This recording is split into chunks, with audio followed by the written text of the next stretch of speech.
Welcome to Lekan Eto Speak YouTube channel. Thanks for watching. Please don't forget to subscribe. Lovers all over the world, I really appreciate yín bẹ́ẹ̀ ṣe ń show love sí àwọn videos tá ń post.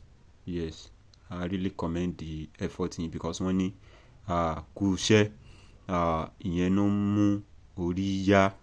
Nǹkan tí a tún fẹ́ discuss òwe náà tún ni because a gbé segment yìí kalẹ̀ láti máa dára wa lẹ́kọ̀ọ́ nípa àṣà, ìṣe, èdè títí Yorùbá because àṣà, ìṣe, èdè òun ní ẹwà Yorùbá, so òun ni a fi máa ń dá àwa ọmọ Yorùbá lẹ́kọ̀ọ́. So àwọn Yorùbá wọ́n sọ̀rọ̀ wọ́n tún pòwe, wọ́n ní àgbá òfìfo ní máa ń pariwo. Bẹ́ẹ̀ ni wọ́n ní àgbá òfìfo ní máa ń pariwo, àpò tó kún fówó kì í dún. Bẹ́ẹ̀ ni wọ́n tún wá máa ń sọ pé àgbá tó bá lómi nínú, bẹ́ẹ̀ ni pé kìkì ń pariwo, àgbá òfìfo òun ló máa ń pariwo. And then àwọn Yorùbá wọ́n gbọ́n púpọ̀.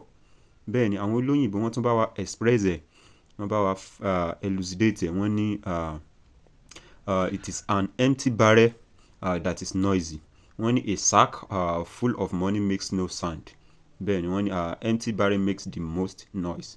So kí ni àwọn Yorùbá mean by that? Wípé àgbá òfìfo ló máa ń pariwo, èyí tó bá lómi nínú kò kí ń dún.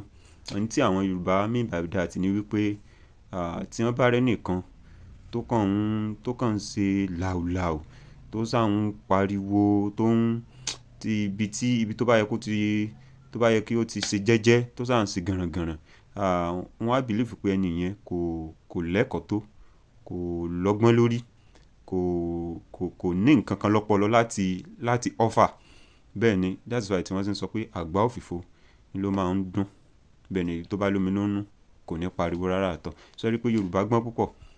Fún ìdí èyí a fi ń dára wa lẹ́kọ̀ọ́ ní àṣà, ìṣe Yorùbá, a fẹ́ jẹ́ kó parun. So if this is your first time you are watching this channel, please don't forget to subscribe, likes, comment. We love you all. Thanks for watching.